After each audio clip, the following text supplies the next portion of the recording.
ddembe.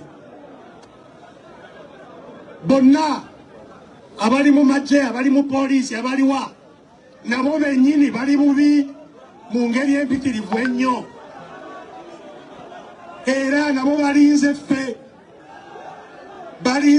tubeeko kye tukola ki kye tukola nabo ojja kulaba nabo ekintu nga bakiyingiramu nga kikola ki nga kiggwa. Abaali ab'ebweru nga bawanirira mwami Museveni era abaamutuleetera okutulumya ne gyetutuuse ab'ebweru abamutaddemu ssente, abamutaddemu emmundu, abamutaddemu ki, nabo we tutuukidde wano balaba nti kino tekikyasobola kuwagirwa. Nabo kati bakola ki? Nabo kati bakisembera wala. Bakisembera wala.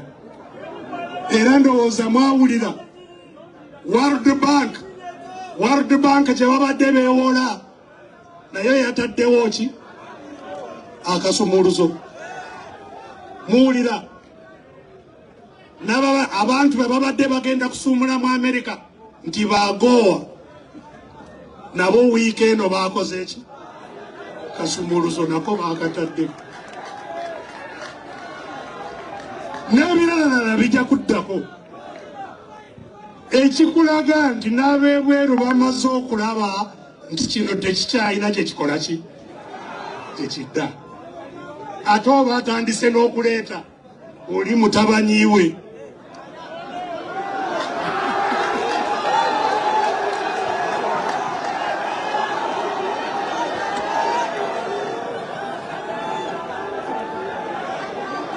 Era aba-NRM ndowooza batuufu kubanga nawulidde aba-NRM nga bagamba nti ate waakiri muzeeyi ono.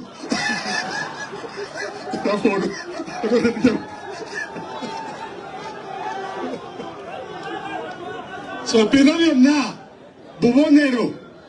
bubonero obukulaga nti ekiseera kikoze eki? Ekiseera kiweddeyo. Ffe tukyabaleesewo obuteetegeka bwaffe. N'olwekyo mbasaba era okukolera awamu. Sizze ku Unity Platform ku lwa ofiisi yokka, njagala tutambulire awamu ffenna bega ku bega.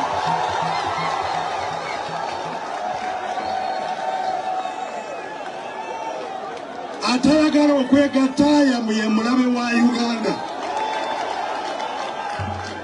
Atayagala okwegatta ye mulabe. Tujja kutambulira wamu ffenna mu buzibu mu mirembe, tujja kutambulira wamu ffenna tununule eggwanga lyaffe insha Allah. So mwebale nnyo, mwebalire ddala. Omukama abampeera obuwanguzi, musigale nga mukolera ddala emirimu egy'amaanyi. Mwebale nnyo, mwebalire ddala.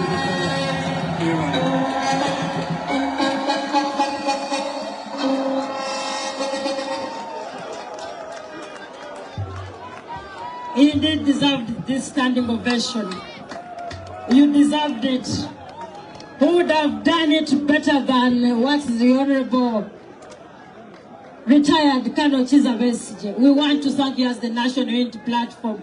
People power, our power, NUP, everywhere. You've done us great. What is our mission? What do we intend to do as citizens of this country? Thanks for those great and strong words from a man of wisdom. We are so grateful. Clap for him. Join me to clap for the Honorable Dr. Besigye. Our president indeed said it. We are the leaders of the future, and the future is today. Who else can say it better than our president? Your Excellency, kindly allow me to invite the Honorable Mpuga, the Deputy President for the Central Region, to make a few remarks and invite you, Your Excellency. Thank you.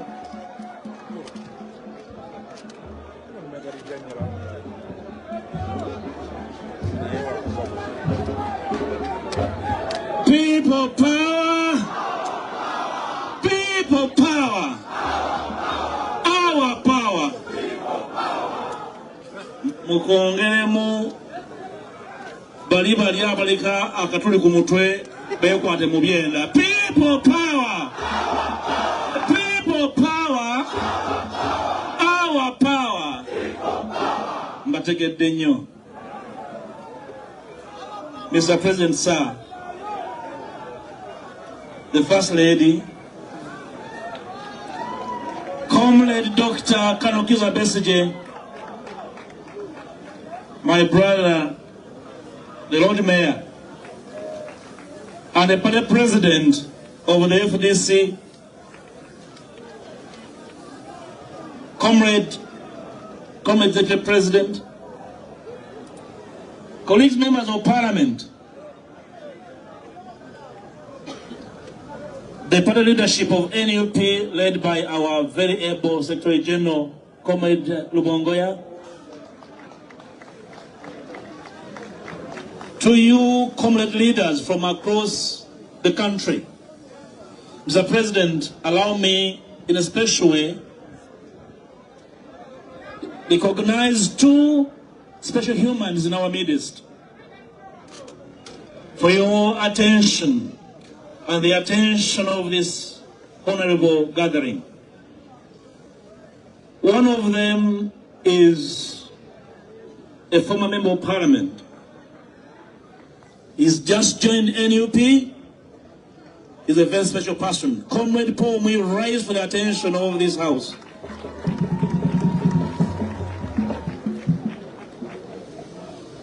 The second person is Comrade Andrew Kaluya, former member of Parliament. He was in the NRM. He will never go back to NRM. He said so. He's with NUP. Mr. President, the spirit of NUP is a very wild spirit. When it catches you, you cannot recover. Those two honorable gentlemen are people power spirited, Mr. President. Mr. President, when you first invited us here sometime last year to make it known to all and sundry that the NUP will be housed here, I made the remarks in the boundaries of we are no longer a whirlwind. And I said, if NUP is a whirlwind, I want to be part of that whirlwind.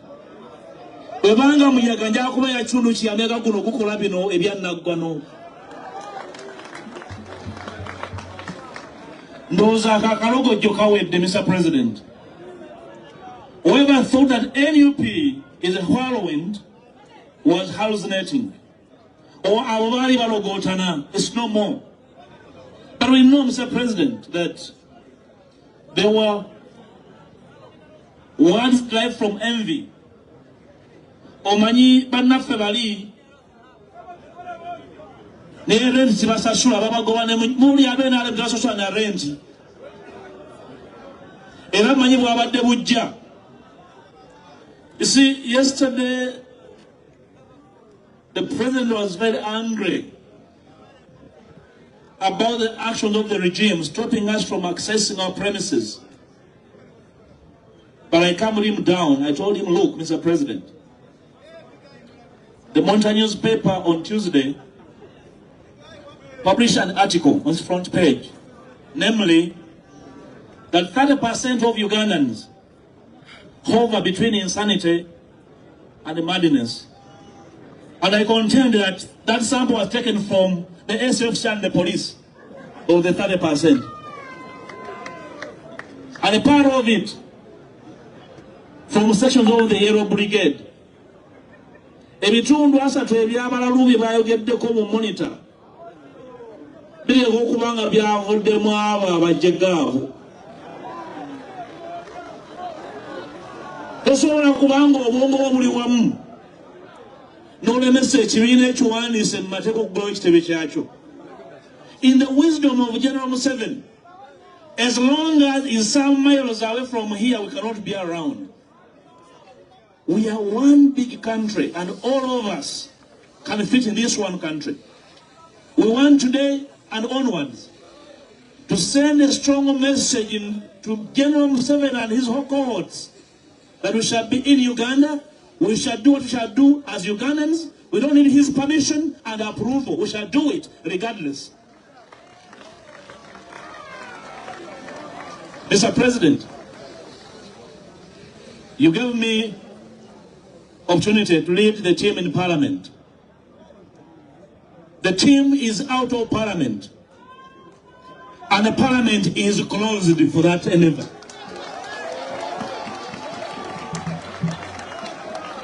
We raise the threshold of demands to General Museveni and his murderers.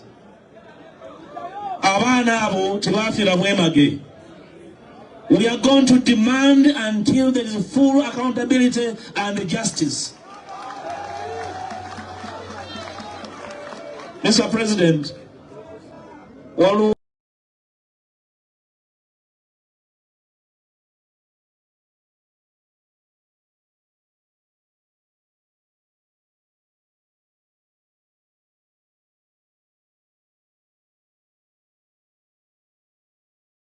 Musajjawo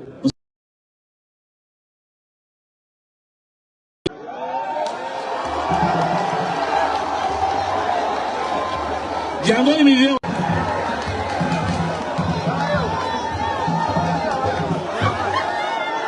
Jangu President yakulame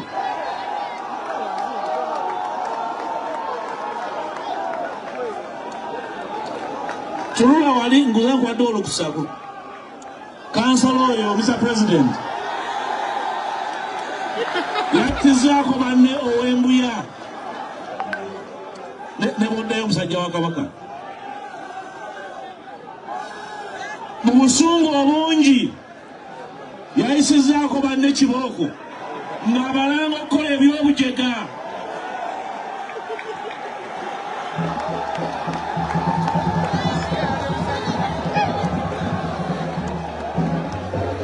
Comrade Kabako, amazike gakuweddeko n'abyoga baawo.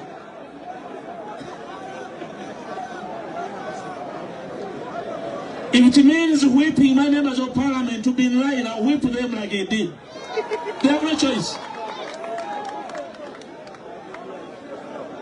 That humble gentleman carried with him a non-wavering spirit that we must carry from today onwards in our work. Mr. President, this place is not just the headquarters of NUP, but is the spiritual headquarters of the People Power Movement from today onwards. Sichitebe butebe kya kibiina naye kye ntabiro y'omutima gwa People Power ogutakola ki ogutafa okuva n'olwaleero.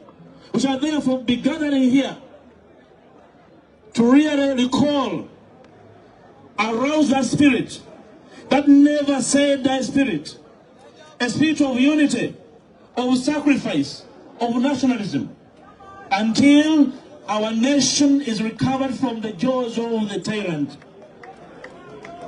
Mr. President, I want to thank you for your leadership, for the sacrifice, to really that has brought us this far, because it's been a struggle of sacrifice. Twandikozeemu ebyokwejarabya, twandikozeemu ebyekyejo, but this spirit that really is enduring that has brought us this far. I want to pledge to you on behalf of colleagues in the parliament that this spirit will not die, that they will continue to mobilize, to sacrifice until common sense returns home. This is our country. We have only one country called home. Basabo ne banyabo, bino ebizimbe birungi nnyo, nemmwe bisenge ebisinga obugumu okusinga bino ebya sementi.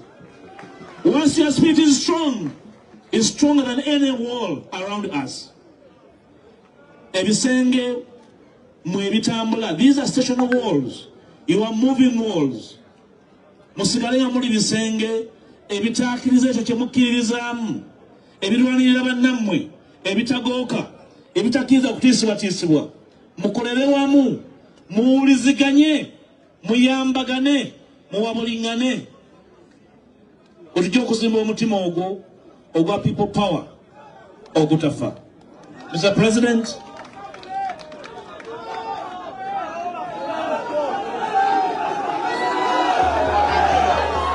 bawulidde. Mr. President, it's not my day. I would like to take the honor to invite you to come and address the nation. Welcome, Mr. President.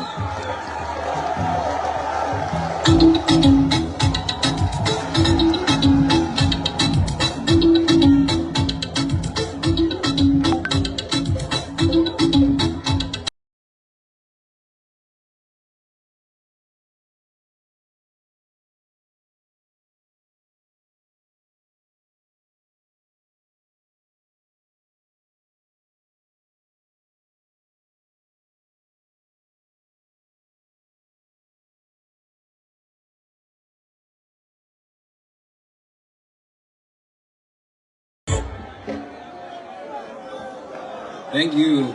People power. Our power. NUP. Everywhere.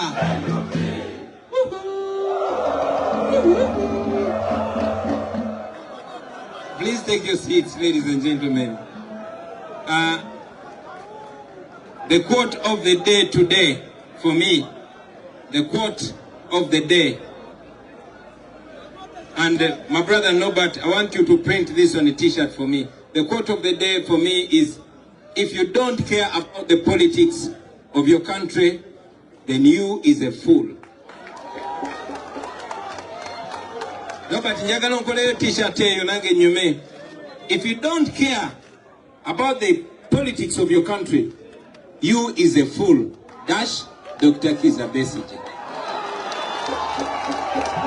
Thank you very much. Bw'oba tofaayo ku bukulembeze bwa ggwanga lyo nga tebikwatako, nga tofaayo ngeri gy'okulemberwamu, nga tofaayo oba waliwo amadwaliro oba tewali, nga tofaayo misolo gy'osasula kye gikola, then oli mugwagwa. Thank you very much, Dr. Kizza Besigye.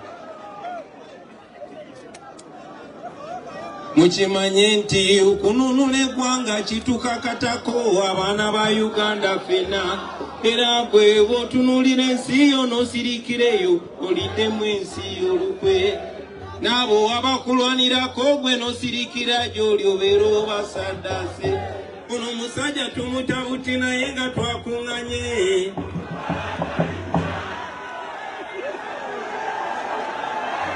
Gambo betuwadde nga tuyimba ebbanga lyonna Dr. Kizza Besigye abisqueezeze mu slang emu, mu quote emu. Quote eyo njagadde njogere na mu luzungu lwa street. If you don't care about the politics of your country, you is a fool. Not you are a fool. Kubanga bogamba you are oyinza otutwaliramu ffenna. No, you is a fool. Gwe ng'omuntu. Our distinguished guests, particularly the giant of the struggle for freedom in Uganda, Dr. Kizza Besigye, Madam First Lady,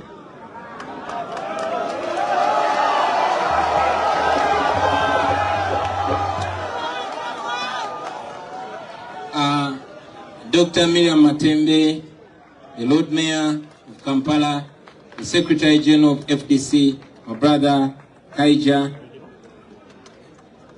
the Deputy President, Honorable Mpuga from Central, the Honorable Jolly Mujisha from West, the Honorable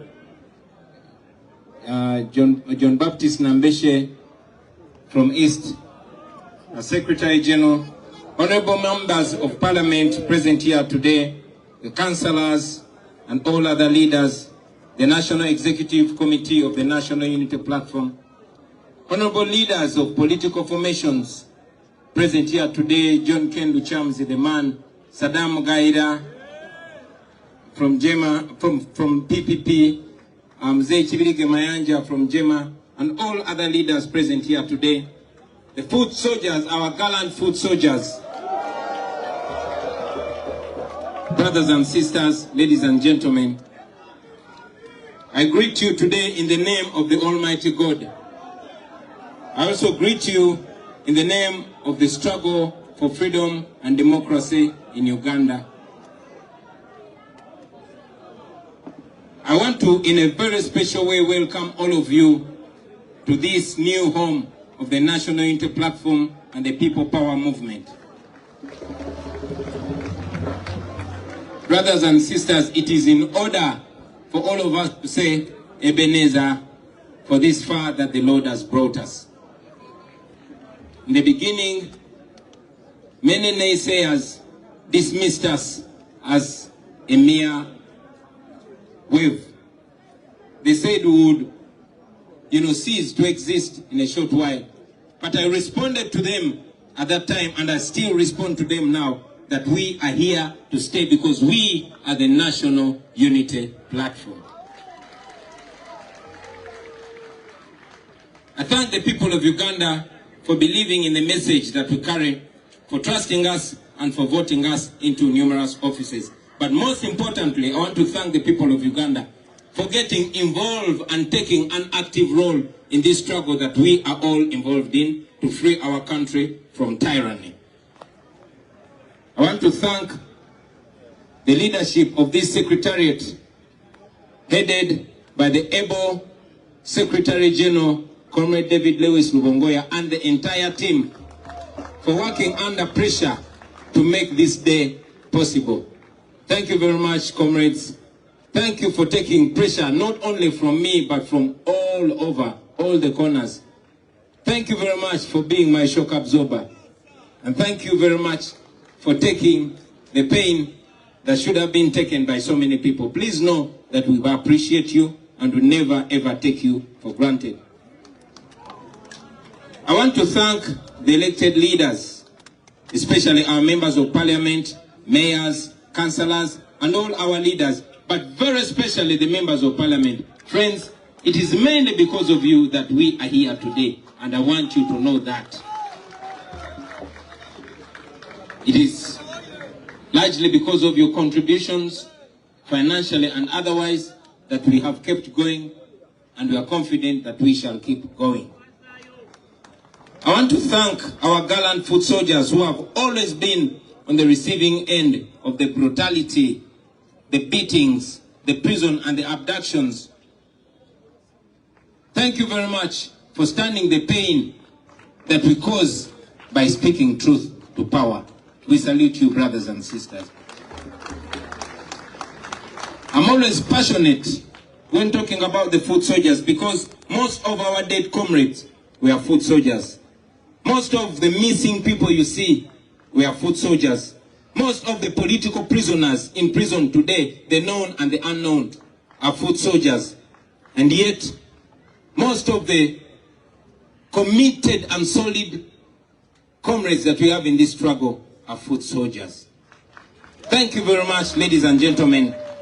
I want you to know today that your sacrifice is never ever taken for granted. And I want to promise you today that your input and contribution will never go in vain. One day you will be proud of the things that you're doing today. I promise you that. One day is one day. I always say this to you, and I say it again. Dero kutoba, incha kuvimba. In a very, very special way, ladies and gentlemen, I want all of you to join me in recognizing and honoring Dr. Kizza Besigye. Allow me, sir, today, like many times in the past, I will not address you as Dr. Kizza Besigye. I will address you as President Kizza Besigye. Because we elected you and you won the 2016 election. So you are president, my president, and president of so many people who elected you in 2016. For the last 20 years, ladies and gentlemen, this giant that we have in our midst today has endured persecution, dehumanization, humiliation, all at the cost of all of us. He has been betrayed by comrades that he has trusted most. He has gone ahead to inspire many of us. Doctor, I stand here before these people mainly because of the challenges that you gave me. You will allow me, Doctor, with your permission, I'll tell these people a story. One day, nakuchalira eruzira ngawakuwanise nida. And you challenged me. You said, in our age, wali Dr. Mulungi nnyo, ngokola sente zo, osobola okukolera mu nsi yonna yonna. But because of the pain that you had for our country, you got into the struggle, which was even more dangerous than the one we're involved in today. So it's because of you that I felt the challenge and I rose to the occasion to do what I'm doing, and be sure that it will not end on me, but I will continue that legacy and push it down so many generations to come. We salute you very much, sir. And may God grant you a long life so that one day you see your dreams come true through many people, including myself. Ladies and gentlemen, in the same way, I want to honor those senior comrades. Many of them, you've seen them here. Mzee Chibirige Mayanja, Mzee John Ken Luchamu, and many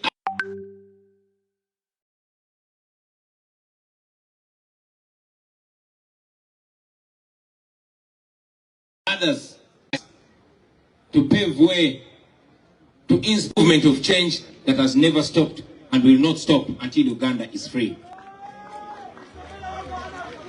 Comrades, although we are today in a celebratory mood, balaba mwena muli basanyufu, muli mukujaguza, muli mukweyagala, kubanga muli waka. But allow me to use this day not just to celebrate but to reflect. Onakulayo tetulukozesa kujaguza bujaguza naye tufumiitirize, tulowooze waje tuvudde, bikiri tuyisemu na wawe tuli. We are certainly not where we used to be. I mean, we are not where we want to be, but we are not where we used to be. Dr. Besigye achogeddeko bulungi nti kyetwayagala si kye kiriwo, naye ate wetwali si wetuli, tulina wetutuuse. Tusi tine musaba kati atya n'okutya okubeera mu kitundu mu mayiro 10 okutulinaana, agenda kutuuka ekiseera nga atya okubeera mu ggwanga lyerimu naffe adduke.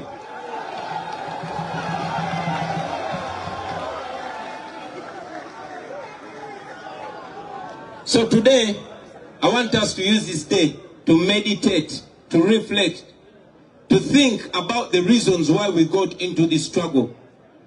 Mulowooze lwaki twayingira mu bintu bino eby'obulabe, lwaki twewaayo era lwaki tukyagenda mu maaso. Why do we paint the walls with fallen comrades in the far past and in the recent past? This should be a day for us to think about this journey, which has been a journey for not only liberating our country, but to transform it into a country that we can be proud to call home. Tetwagala just kugoba bugobi Museveni, no. Twagala kukyusa ensi yaffe nga tukozesa ebyobugagga by'ensi yaffe n'essente z'omusolo ze tuwaffe kennyini, tukyuse Uganda yaffe tugifuule Uganda eyeyagaza, Uganda ne bakadaama gye bajja okukomawo baleme kwagala kuddayo. That is the country that we want, ladies and gentlemen. We got onto that journey, and it has been a journey of pain and sacrifice. It has been a journey of constant lessons, a journey of constant growth, and we thank God that we are here today. So as we open this place, as we open this new headquarters, ladies and gentlemen, I request all of us to avoid having that sense of a rivalism of completeness, because we are not there.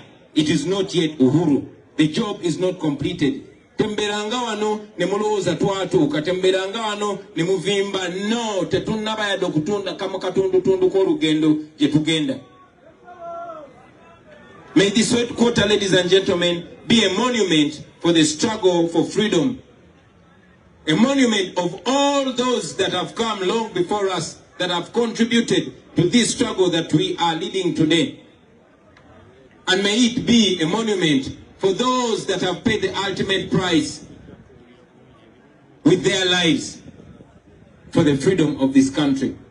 Ebifaananyi awo ebyo twabiteekaawo bibeerenga bitujjukiza buli muntu yenna kufa abali wano n'abo abali ewala aligezaako okwagala okwesiruwaza. Tusaba atunulengako ebyo ebifaananyi amanye nti waliyo abaawaayo buli kye balina na buli kye bali okulaba ng'eggwanga lyaffe lino lituuka gye lirina okutuuka. If there's anything to guide us, let those noble memories guide us, ladies and gentlemen.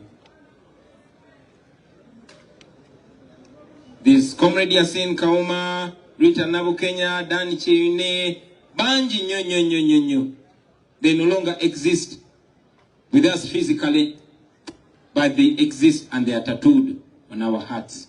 We shall always remember them. We shall always salute them. We shall always respect them. We shall always think about them. So, brothers and sisters, again, I want you to know that what we are opening today, this, our new headquarters, is certainly not the best headquarters. Mwena mwala bechifaananyi kye twasooka okubalaga kyanjawulo ku bizimbe bino bye tulina. Wano twali twagalawo floors na nyingi nnyo. So this is not what we want. We want it bigger and better than here. But this that we have should be seen as a command post for the struggle for the liberation of our country. For us and as NUP and all other forces of change.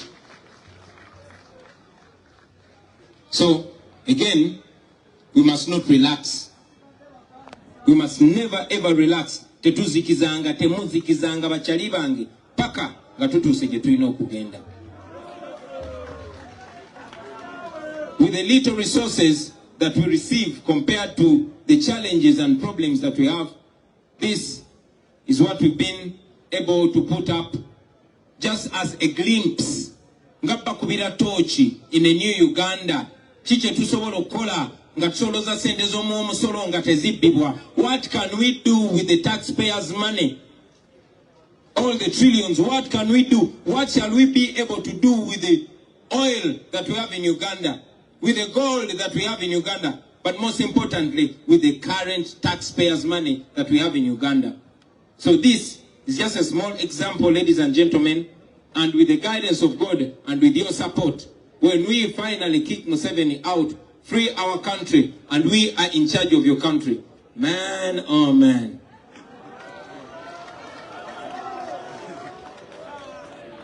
Comrades, also in the spirit of unity, I want to use this opportunity not only to salute our comrades in the struggle that are with us today, but also to call upon them like we are calling upon all of you to embrace the spirit of unity. We can never do this alone.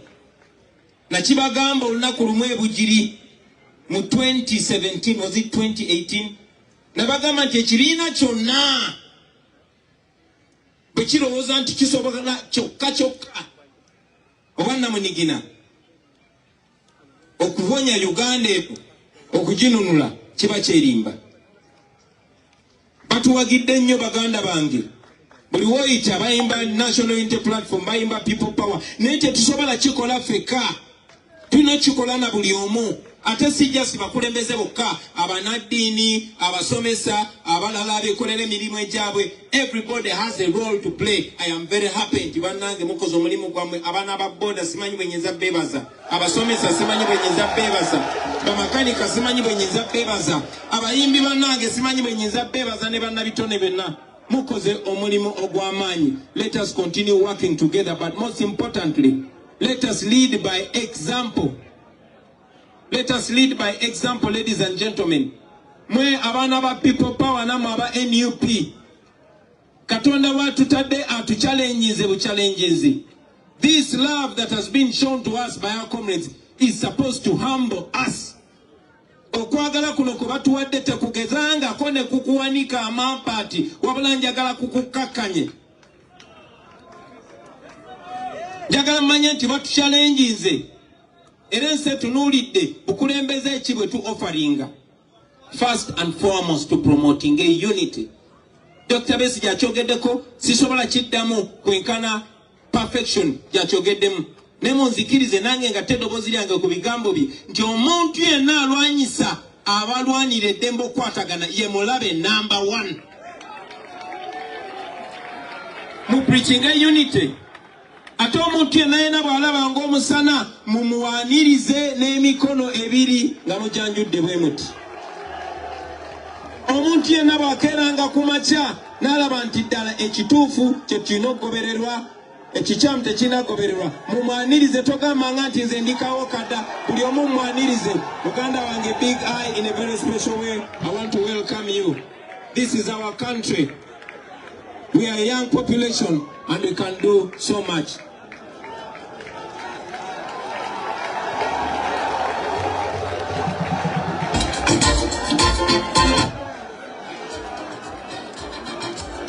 Thank you. Welcome, brother.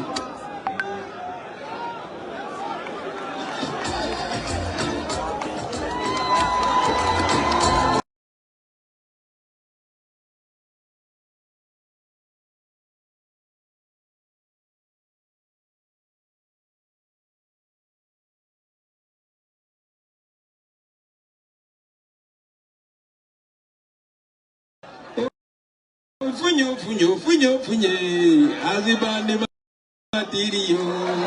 Thank you very much. Adebo tukwata olonje tuyinza n'okuwecha. Thank you my brother. So,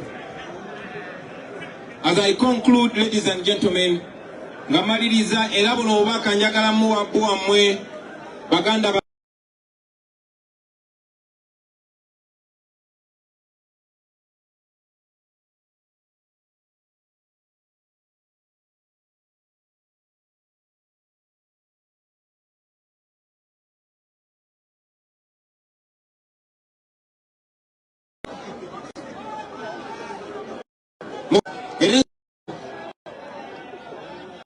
ne mutunuulira Kyagulanyi eka.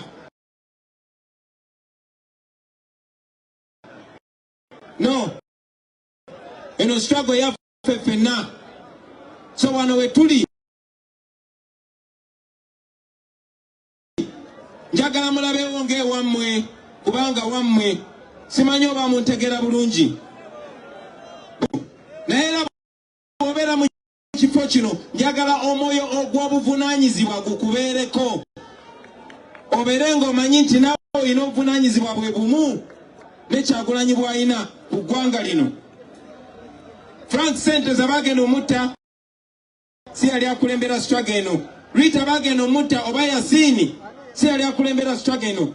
Naye njagala omanye nti Dictator Museveni kuba mutiitizi nnyo buli muntu yenna naddala mu abato buli gwalaba ng'obwongo bwe bulabayo amutya nnyo. So njagala wano mulabeewo ng'ewammwe, but most importantly njagala mmanye nti Katonda gwawe ebingi ate amuwa obuvunaanyizibwa bungi. Nina essuubi mu biseera eby'omu maaso Mukama bw'aliba atuwadde obulamu. Nina ekirooto njagala nange nkomewo wano nga ninga Dr. Besigye nga nze omu ku bakadde b'ekibiina nga mukyaliwo ng'abamu ku mmwe mwe bakulembeze ng'abamu ku mmwe mwe ba president mwe ba secretary general mwe boogezi b'ekibiina. Njagala nkomewo wano nga wano waagaziwa nga mukoma eri ng'ekitebe kikoma eri nga kuliko n'essomero nga kuliko n'ebisaawe mwazikako n'ekyalo ne basambirawo omupiira. Njagala nkomewo wano ng'ekibiina kino kikyaliwo nga temwakitunda. Most importantly, njagala nkomewo wano nga kino kye kibiina ekikulembera Uganda. Kirinsanyusa okukiraba ekyo mu biseera eby'obulamu bwange, naye nga manyi kikyakola, manyi nti ekyo ekirooto kigenda kutuukirira, manyi nti olunaku lujja kukya nkomewo wano nange ng'omugenyi, ng'omu ku bakadde b'ekibiina, nga tukyali ku values ezimu, nga tukyali ku bigendererwa bye bimu, nga tukyali ku nnono y'emu nga tukyali ku mulamwa gwe gumu naye okusingira ddala Katonda nga tukkiriza ng'omulamu ogwo tugutuukiriza mu bikolwa bingi ebyenjawulo. Mwebale nnyo, mwebale neyanza Madam First Lady. Thank you very much. Engeri gye banfuye akasente ebigambo byange bino kambikomye wano. Mwebale nnyo, mwebalire ddala. Mwebale nnyo, mwebalire ddala. Banzijukiza era njagala nkibakakase ti mwe ba members, mwe abakulembeze, mwe bannannyini ba wano. This is not about Kyagulanyi. Era ebyapa bya wano ebisinga obungi biri mu mannya ga National Unity Platform. This is the property of the people of Uganda, courtesy of the National Unity Platform. Thank you very much, ladies and gentlemen, and God bless you. Yes, yes, banzijukiza nti n'ebitannabera manya gaffe tebigenda kugira manya ga Joy Lusennyonyi, wabula bigenda kugira manya ga National Unity Platform. Thank you very much, ladies and gentlemen, for God and our country.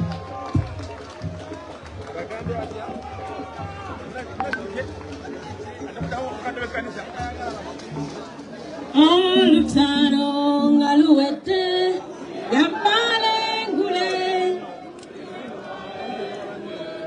tuli yambale ngule olutalo nga luwedde tuli yambale ngule tuli thimba mu Uganda empya. When the struggle is over we shall wear the victor's crown. We shall wear the victor's crown. When the struggle is over, we shall wear the victor's crown in the new Uganda.